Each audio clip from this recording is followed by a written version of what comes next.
Alors, on est encore aux extrêmes limites du quartier. On va être à l'entrée de la fameuse rue Watt.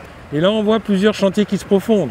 Les tours au-dessus, la réhabilitation surélévation d'anciens foyers de travailleurs. On voit d'ailleurs que c'est surélevé en bois.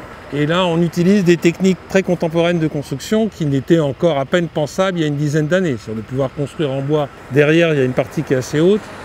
Sur des étages comme ça n'était pas envisageable il y a encore à peine 10 ans. Et ici on voit aussi à l'angle une partie qui est curieuse, c'est ce bâtiment de logements sociaux en barre qui se terminait par un très grand pignon.